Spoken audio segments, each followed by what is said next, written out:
All right, everyone, it's finally here. It's been 6 months, but we got it. Experimental patch 0.8 named Pandemic for SurrounDead is now out available to test.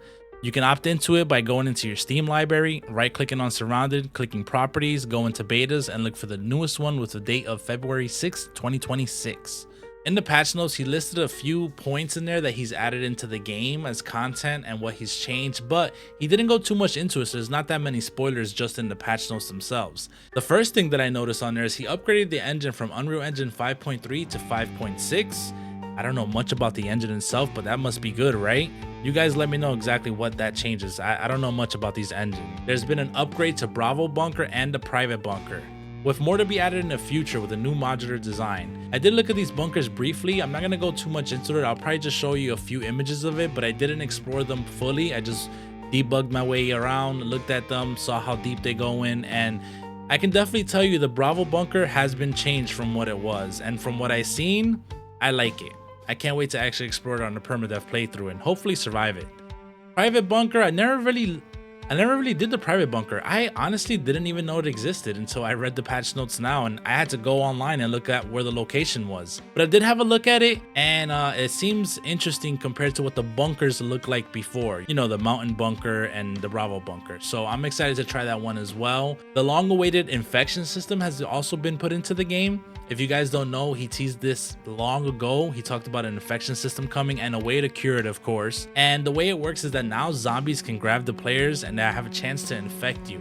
I was playing around with it and I did get infected. When you're infected, a meter shows up on your screen. And when I was looking through the sandbox settings, there is a way to adjust that. I believe the default is set to 2 hours. I don't know if it's 2 IRL hours or 2 in-game hours, but if it's 2 in-game hours to find a cure, I think we might have to adjust that ourselves and find a sweet spot for it. You guys mess around with it. You guys tell me what it is, but I think it might be 2 IRL hours. I don't know. I'll have to do some more testing on that, but I'm excited that now there's another way that we have to worry about dying in the game, especially if you're like me and you enjoy playing permadeath. Not only is it hunger, thirst, and radiation, but now infection. Oh yeah, that's gonna up the challenge. There was some changes to the player skeleton and the animations. He added some animations for the healing effects. I didn't notice the bandage one, but I did notice using radiation pills. There was like there was an animation that looked like he was taking something out of his pocket and it stopped you from being able to move. I did also notice that you're not able to spam bandages while you're fighting zombies like you could before. So that's gonna make it interesting on everyone's survivability when they're fighting a bunch of zombies. There's a few new POIs. I've spotted 2 of them so far. I'll show you briefly what they are. I didn't explore them. I just flew around them so I can get a nice, aerial view of them. One of them he did post up before was the log cabin. Like I said, I didn't go inside of these. I didn't do too much exploring. I don't want to spoil everything for everyone who's watching this video. I want you to actually do it yourself and enjoy and be amazed at what's in there. And then later on we can talk about it. He put options to enable lumen, screen space, global illumination, and reflections. I don't really mess with that stuff. I normally turn all that stuff down on my PC. Just because I tend to stream and record at the same time, and my PC before wasn't that great to be able to run it, so I always turn that off. Like motion blur is also another option I always turn off right away when I go into any game, but that's up to you guys. If you guys want to play with it, I'm sure it's gonna make it look nice when you're exploring around. Let me know what you think about that change. 2 new vehicles have been added into the game. I did find the vehicles. One of them being a cop car, which is, it looks nice. It looks like an old school cop car, low. It's just one of those cop cars you see and you're just like, oh, that looks cool. I didn't really get into it because when I found it, there was no gas and I had no gas on me. But I wonder if you're gonna be able to turn on the lights and the sirens. That'll be pretty cool. I know Zomboid has that. That'll be nice to see it in here. You can beep the horn, of course, to lure zombies away from a POI, but having the sirens running, that would be pretty cool. He added new random events to the world. For those of you who are unsure what are those, random events are like the campsites that you can find, the crash helicopters, the checkpoints, the military checkpoints that are either full with bandits or the coyotes or zombies. They just pop up on the map randomly while you're surviving, and it's up to you if you want to go explore them or not. Sometimes you find good loot, sometimes you find nothing, just to fight. New difficulty settings were included. I didn't really look through the settings that much to see what they were. I typically always play on permadeath hardened mode, and the only thing I do tweak is that I changed the damage that vehicles take because I don't like vehicles getting destroyed easily. So I'll have another look at the difficulty settings and see what was actually added. There was actually 2 things that I noticed when I was looking through the sandbox settings, and it was a setting for screamer zombies and grenadier zombies. And let me tell you something, I ran into a grenadier zombie. Be careful, that's all I'm gonna say. New items were added, of course. There's new fishes. He said he improved the fishing from what I read. Now you need bait to actually fish, and the fishing rod has durability. That's cool that the fishing rod has durability, because before, if you got a fishing rod on the first day, you could just hang out outside of the first camp and just fish, sell all the fish, make some money, and you can gear up right away.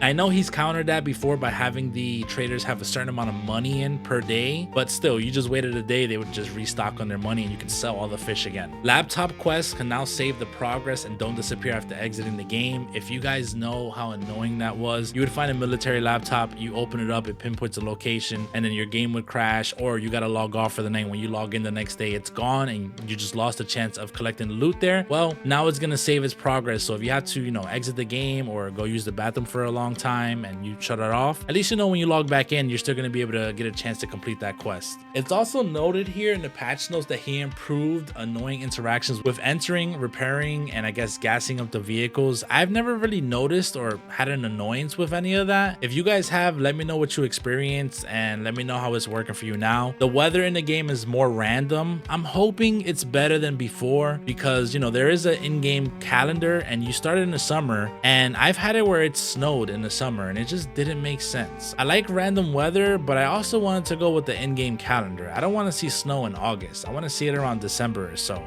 But I know there's storms and all that can happen in the game. One weather effect that I loved in the game was the thunderstorms. I don't know, the way it sounds, the way it feels, the way it looks, it just feels realistic. It set the tone for the game, like if it was dark and raining and thunderstorms and you're exploring somewhere, it builds up the tension, a little bit of more immersion in there. I would like to see what other weather effects he's added to it. It didn't specify anything, he just said more random, so we'll see when we'll be playing some more. On the patch notes, it says he's fixed towing when using the rear of a vehicle. I don't have a big opinion on that, only because when towing was added to the game, I was taking a break from it because I put 200 hours into the game in the span of like 2 to 3 months. I felt like I did everything. Then when he added towing, it wasn't much content for me to go back and play around with it, but I did watch some other people play with towing. I think Fizzy had like 5 to 7 cars all towed up together. It looked like a giant caterpillar just going around the map. And then I also saw some people, when they would tow vehicles, they would just fly across the map, which it's part of the testing phase. So good luck with towing cars in the game. I don't mess around with it that much. I'd rather just give me one vehicle that has enough storage for me to loot,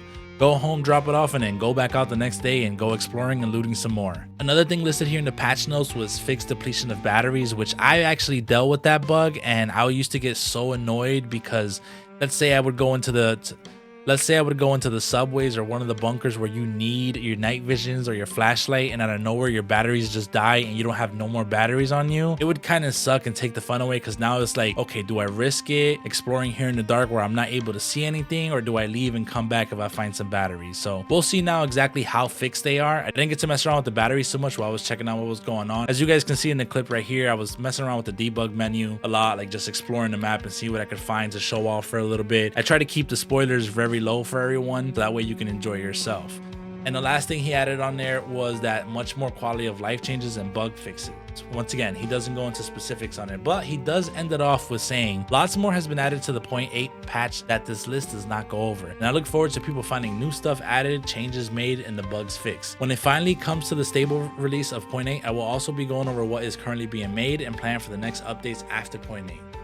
Signed, Survivor. So, survivors of the valley, I hope you guys are ready for the next phase of SurrounDead. I know we've all enjoyed the game. I know a lot of you guys want multiplayer, but me, I just want the content to be there. I want the bugs to be fixed, and I want it to be a fun game. I'm probably going to be streaming it again for a couple of times, seeing all the new stuff, enjoying it, seeing if I do another permadeath challenge, if I can make it to 30 days without kicking the bucket. That's been like my go-to challenge when I play this game. And I hope you guys enjoy the experimental and what's added. I know there was a ton of clothes that were added into the game because he teased it a few times and he reworked some of the clothes that was already in the game. So if something looks a little bit different, try it on. Maybe it has more pockets. Maybe it's now a bulletproof jacket or something. Who knows? Maybe now you can roleplay a certain sheriff, But I'm excited. I hope you guys are too. And don't forget, this is experimental. So if there are any bugs or glitches, make sure to either DM Survivor or write it out in the Discord. Any bugs that you guys find, so that way he can work on it. I don't have any exact date as to when the 0.8 stable is going to be released. I know as much as you guys do, but just be on the lookout. And thank you guys for watching this video. I'll catch you guys next time. Don't forget to like and subscribe. We'll be streaming some more SurrounDead soon. Stay on the lookout. Peace out, everyone. Stay alive.